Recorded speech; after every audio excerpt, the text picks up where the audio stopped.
Mereka mengatakan respon nggak dapat apa-apa. Justru respon itu mendapatkan banyak sekali data bahwa desa itu sudah disetting. Kalau menurut saya ini kok bisa nggak percaya tuh apa dasarnya gitu ya, karena kan ini apalagi kalau kami teman kuliah kan ya memang ada saksi sejarah bahwa kami memang teman dan tahu persis ya dulu mulai masuk. Yang terbaru nih malah bahwa katanya informasi itu ijazah itu dibuat di Jalan Pramuka, di Pasar Pramuka. Ya gitu. Itu contoh, Mbak. Itu contoh bahwa apa yang mereka perjuangkan itu menunjukkan cara-cara yang bisa dijerat dengan tidak pidana. Karena apa? Dia menghasut orang untuk tidak percaya pada putusan pengadilan maupun putusan tindakan polisi.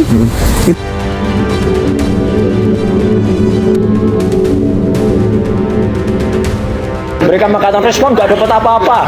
Justru respon itu mendapatkan banyak sekali data bahwa desa itu sudah disetting.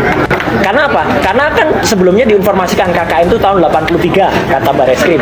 Tapi ternyata pada saat yang sama Jokowi mengatakan 3 hari yang lalu bahwa KKN-nya adalah tahun 85 awal. Belum sempat keralat informasi yang ada di desa itu. Jadi desa itu semua masih kayak kur gitu ya, mengatakan tuh 80, tapi tidak ada bukti otentik. Jangankan tulisan tangan, saksi yang melihat langsung pun tidak ada. Yang bisa dikatakan hanya katanya. Kalau menurut saya ini kok bisa nggak percaya tuh apa dasarnya gitu ya, karena kan ini apalagi kalau kami teman kuliah kan ya memang ada saksi sejarah bahwa kami memang teman dan tahu persis ya dulu mulai masuk sampai dengan lulus. Tapi ya saya jelaskan apa adanya bahwa kami memang saksi ya waktu itu. Dari mulai masuk sampai lulus itu. Jadi apalagi yang harus dibuktikan itu. Kalau menurut saya ini kok bisa nggak percaya tuh apa dasarnya gitu ya, karena kan ini apalagi kalau kami teman kuliah kan ya memang ada saksi sejarah bahwa kami memang teman dan tahu persis ya dulu mulai masuk sampai dengan lulus. Tapi ya saya jelaskan apa adanya bahwa kami memang saksi ya waktu itu. Dari mulai masuk sampai lulus itu. Jadi apalagi yang harus dibuktikan itu. Yang terbaru nih malah bahwa katanya informasi itu ijazah itu dibuat di Jalan Pramuka, di Pasar Pramuka, oleh beberapa stafnya waktu gubernur 2013. Ya. Nah ini gimana nih Pak? Ya aku tahu lah Victor Suryadi siapa kebetulan dulu. Oh kenal juga? Kenal baik. PDIP ya? Iya. Oke. Gimana Enggak Pak? lah, kalau kayak Victor ini kita nggak usah percaya dia. Nggak mungkin ya. Jadi intinya makanya saya bilang tadi jangan katanya. Maksud saya ini loh, perlihatkan ini ijazah yang palsu, dibuat di Pramuka, dipercetakan siapa gitu buat tahun berapa. Itu dulu Bang. Kalau hanya ngomong ini kan aku bisa bilang juga Abang, woi Bang, aku bilang ke bini Abang ya kan, Bang itu cewek itu selingkuhannya. Padahal ya kan kayak begitu gitu loh. Iya. Oke Bang, sambil Kan minum dulu. rusak negara ini maksudnya. Bang, minum dulu. Minum dulu, Bang. Minum dulu. Ini tenaga kita udah lumayan nih. Situasinya memang begini nih. Iya. Ya gitu. Itu contoh, Mbak. Itu contoh bahwa apa yang mereka perjuangkan itu menunjukkan cara-cara yang bisa dijerat dengan tidak pidana. Karena apa? Dia menghasut orang untuk tidak percaya pada putusan pengadilan maupun putusan tindakan polisi. Itu salah-salahkan kan. Bahkan si Rismon itu bisa diselami. Dia nunjuk-nunjuk yang dulu-dulu yang Mantan Kapolri ini gimana nih? Kapolri ditantang, kemudian itu kombes yang dulu katanya menangani kasus Jessica itu dia bilang itu harus hukum seumur hidup. Itu omongan kayak gitu itu di dalam pidana ada aturan pidana. Bisa kena pasal, bisa kena pasal kayak gitu orang. Berarti benar yang seperti Bapak katakan bahwa saksinya, tersangkanya ini bakal bertambah. Ya, itulah saya katakan. Saya kan sebagai polisi ya, dengan cara tingkah-tingkah mereka itu berbuat itu kan semua terrecord. Jadi ada jejak digital kan. Udah operasinya banyak sekali jejak digital ya, yang itu apabila dikembangkan bisa menjadi itu bukti bahwa itu unsur pidana. Pidananya apa misalnya? Ujaran kebencian lah, fitnah lah, terus apa lagi? Ada 3 yang saya ingat itu, saya lupa lagi. Tapi intinya gitulah. Saya bukannya mengancam mereka, enggak. Saya yang ceritakan, tolong cara memperjuangkan itu, yang saya nggak mengatakan harus etis, nggak perlu. Tapi tolong jangan melanggar hukum. Tapi mereka kan saya nggak mau tahu hukum. Ini berarti menghalang-halangi kebebasan saya orang kita kan gitu. Itu contohnya gitu. Berarti potensi Pak Rismon ini dengan kata-kata yang dia kemarin memprovokasi terus mengancam, intimidasi mungkin itu bisa masuk juga. Ancaman. Kalau yang disampaikan oleh Pak Rismon itu kan dia apa? Dia nuduh ijazah palsu dan sebagainya gitu kan. Dia nantang Kapolri maksudnya. Nantang Kapolri. Itu saya kalau gitu itu nggak kalau yang nantang Kapolri itu saya nggak ngerti itu apakah itu masuk pidana apa tidak.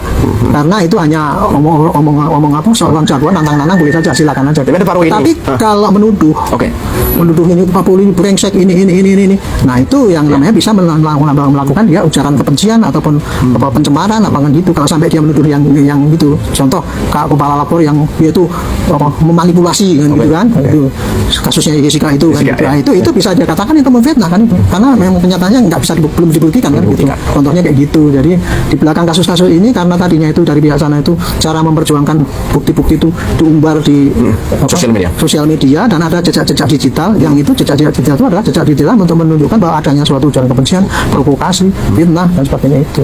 Nah, kalau lihat kemarin kan Pak Roy ini sempat bilang gini, Pak Jento, saya berani gantung di Monas kalau ijazah Pak Jokowi ini asli.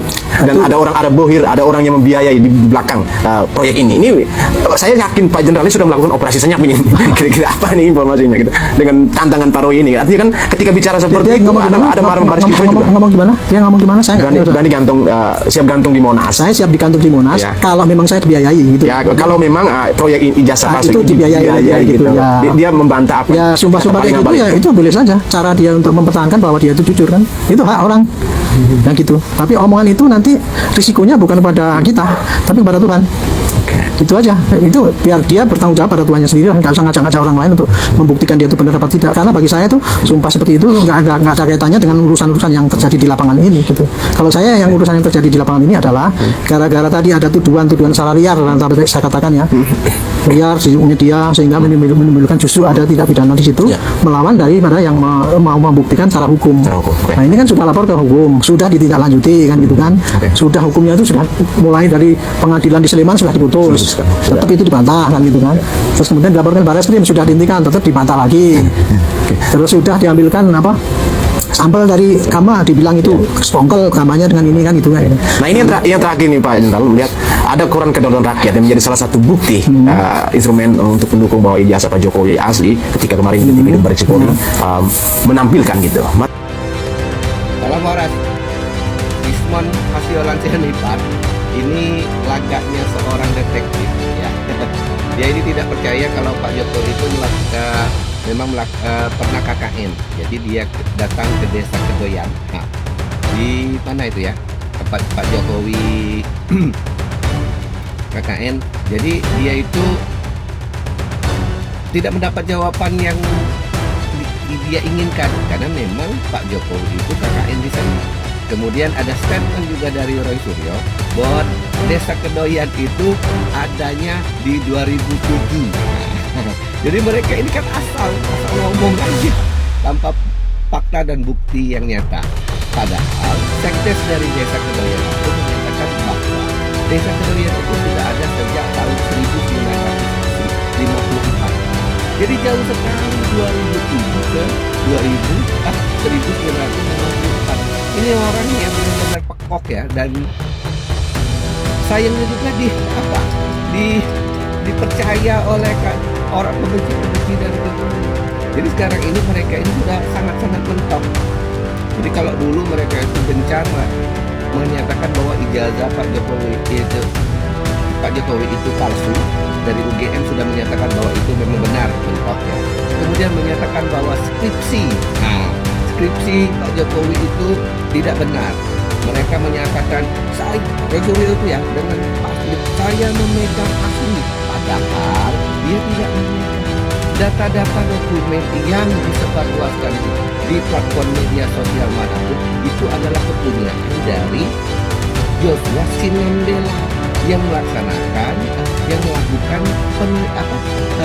penelitian lah ya, kalau saya bilang bahasa mudah seperti itu, penelitian terhadap ijazah Jokowi itu, skripsi Jokowi itu di UGM. Sedangkan Roy Suryo tidak, dia itu hanya bertemu